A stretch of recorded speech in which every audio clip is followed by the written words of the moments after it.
on m'annonce qu'il va falloir m'amputer la totalité du nez. Je lui demande si on peut vivre sans nez.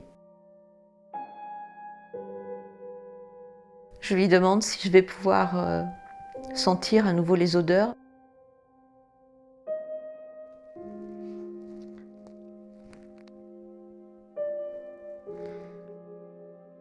Je m'appelle Sylvie Pradier, j'ai un cancer qui m'a emporté une partie du visage, la totalité de mon nez.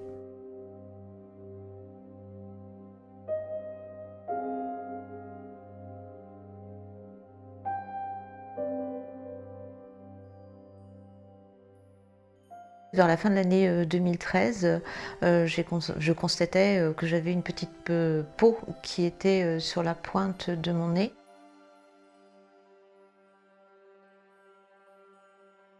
J'étais inquiète de cette petite boule. J'ai la chance d'obtenir un rendez-vous rapidement pour un dermatologue et il dit c'est une verrue, c'est pas grave. Il sort l'azote liquide et il me brûle à l'azote liquide. C'est hyper douloureux, mais bon, je suis rassurée, c'est une verrue. Je pars en vacances, la boule revient et là je commence un petit peu à paniquer.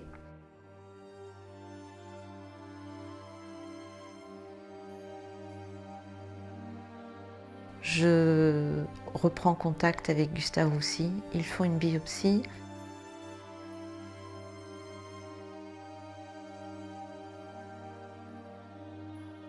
Et là, le couperet tombe, carcinome épidermoïde infiltrant, kératinisant. À ce moment-là, je comprends que c'est un cancer, donc je m'effondre évidemment. Et on m'annonce qu'il est très agressif et qu'il va falloir m'amputer la totalité du nez. Quand le médecin m'annonce ça, j'ai le monde qui s'écroule autour de moi. C'est un tsunami qui se passe. Il me demande si j'ai des questions. Je lui demande si on peut vivre sans nez. Évidemment, pour lui, c'est évident qu'on peut vivre sans nez. Je lui demande si je vais pouvoir sentir à nouveau les odeurs. Mais évidemment, Madame Pradier, les glandes pour l'odorat sont situées au-dessus. Tout va s'enchaîner très vite et 3 semaines plus tard, je suis sur la table d'opération.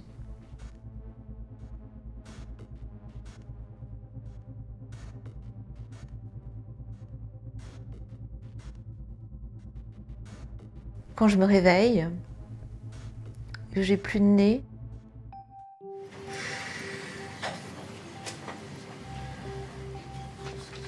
la première sensation que j'ai eue et que je vais avoir pendant longtemps, c'est le fait qu'on voit tout. Il n'y a plus rien qui arrête la vision. Et ça, c'est un truc horrible. Parce que c'est à ce moment-là qu'on prend conscience qu'il n'y a plus ce nez au milieu du visage. Les jours qui ont suivi l'amputation du nez, l'interne m'a dit qu'il fallait que je me regarde. Elle est venue dans la chambre avec l'infirmière, avec un miroir, et elle m'a forcée à me regarder. Et c'est là où la personne qu'on voit dans le miroir, c'est pas celle qu'on connaissait avant. C'est une nouvelle personne et on n'a pas envie d'aller voir ce qu'il y a sous le pansement. Parce qu'on sait que ça va être violent. Et à partir de là, je ne vais plus pouvoir me regarder pendant 8 mois. Mon mari est venu me voir à l'hôpital à l'issue de l'intervention. Je ne comprenais pas parce que lui, il pleurait. Et moi, je lui disais, mais t'inquiète pas, c'est pas grave. Je sens que d'en parler, ça vous aime. Ouais. J'aime pas ça.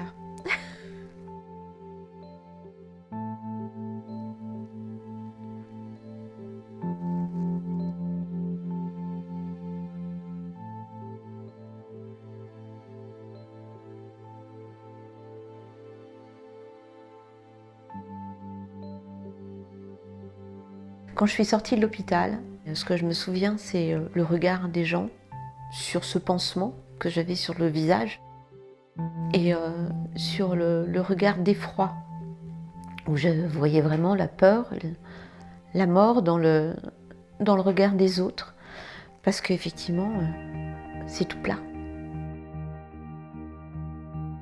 Et puis, ce qui est compliqué aussi, c'est de respirer quand on n'a plus de nez, parce que c'est open, on respire à 200%. Donc c'est comme s'il y avait une tempête qui arrive dans la cavité. Par contre, moi, à ce moment-là, je commence à rentrer dans une profonde dépression parce que j'ai du mal à comprendre ce cancer, avec toute la morbidité qu'il peut y avoir autour du cancer.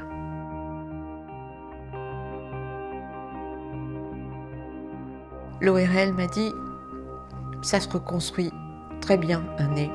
Et j'ai entendu ça et je me suis accrochée à ça. La première intervention consistait à refaire la cloison à l'intérieur. Donc pour ce faire, il a fallu me prendre la peau de mon bras, pleine peau, ici, avec artères et nerfs. Et cette peau, elle a été mise à l'intérieur du nez.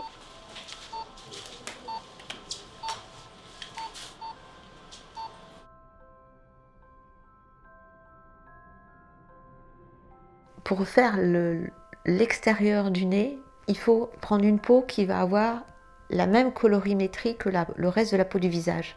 Donc ils m'ont ouvert le crâne comme ça.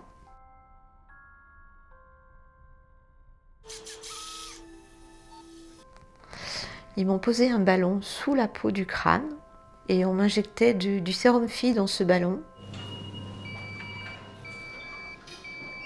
de façon à faire gonfler le ballon et à ce que ma peau se détende.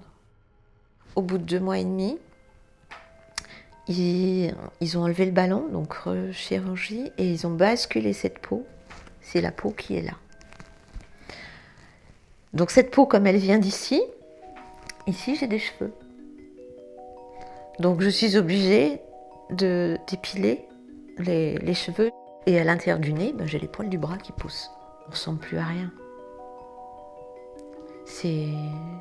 On ne peut même plus parler de défiguration.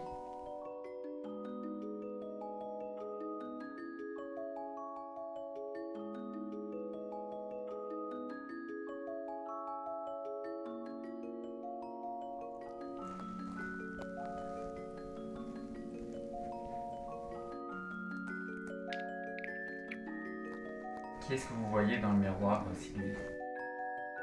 Un visage. Mon visage.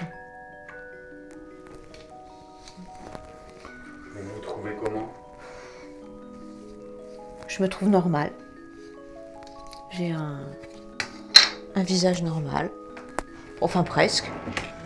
Le meilleur compliment, c'est quand on me dit que ça se voit pas. Que c'est comme un vrai nez, ça ressemble. Que les gens restent en admiration devant ce nez. Quand ils réalisent ce qui s'est passé et qu'ils voient ça, et ils me disent mais ça se voit à peine ou ça se voit pas. C'est un vrai nez. Ça, c'est un super compliment.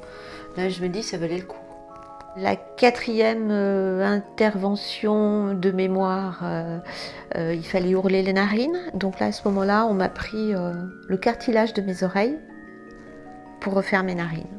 Depuis cet été, j'ai de nouveau cette narine qui rétrécit et donc je sais qu'il va falloir réenvisager une intervention. J'en suis à 11 interventions. Ça a l'apparence d'un vrai nez, enfin presque, mais ça n'en a pas du tout la fonctionnalité. Donc pour me moucher, je suis obligée de mettre du sérum physiologique dans mon nez, mais beaucoup de sérum physiologique. Donc je fais un minimum de 2 lavages de nez par jour avec une seringue et des bouteilles de 250 ml. Donc ça veut dire que chaque mois, je vais à la pharmacie chercher 30 bouteilles de sérum physiologique. Je peux plus mettre mes doigts dans mon nez, ça passe pas. C'est pas souple. Je peux pas aller à la piscine, je peux pas aller à la mer. Ça se ferme pas, c'est pas souple. On perd la salive parce qu'on a souvent des aftes dans la bouche à cause de tous les traitements qu'on a eus. Au fur et à mesure, il y a les enfants qui sont très, très nature et qui eux aussi ne comprennent pas ce visage et disent Dis maman, qu'est-ce qu'elle a la dame ?» Et les parents qui sont très embêtés parce que ils se doutent bien qu'il y a quelque chose de morbide. Et ils n'osent pas répondre à l'enfant. Ce qui m'a fait le plus mal, c'est que des gens se retournent sur moi et n'arrivent pas à lâcher leur regard de mon visage. Là, à ce moment-là, ça fait mal. Surtout quand vous le vivez très souvent dans la journée.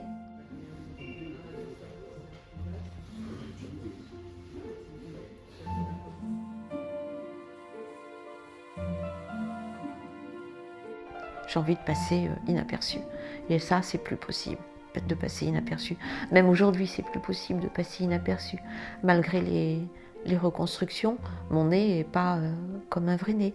Et je sens encore ce regard qui s'attarde sur moi.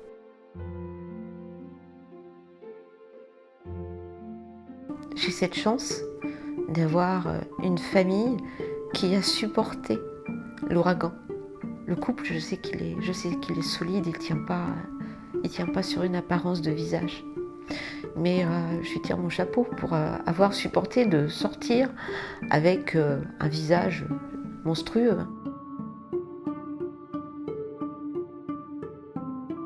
Ce cancer m'a transformée. Je ne pensais pas que je pouvais combattre ça.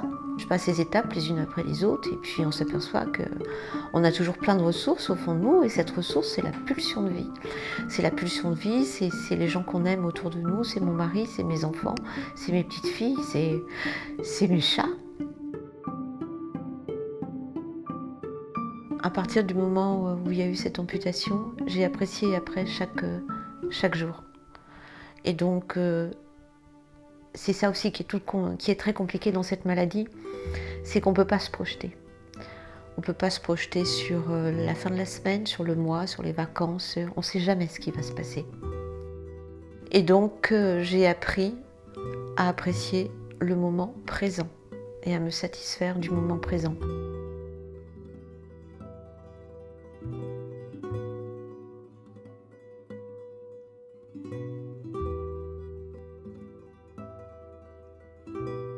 Quand je fais du vélo, je vais bien. C'est génial.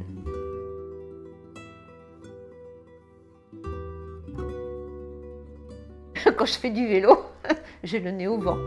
Je vis.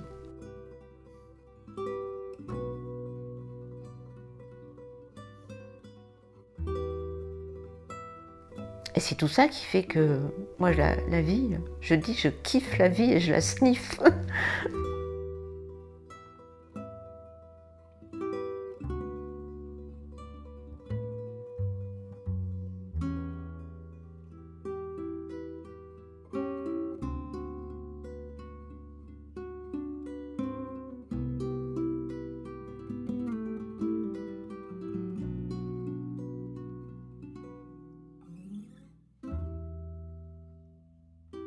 Je m'appelle Sylvie Pradier, alias Elephant Woman, alias la maman de Peppa Pig, alias Madame Tyson. Voilà, j'ai eu la chance d'avoir pu avoir de nombreux visages.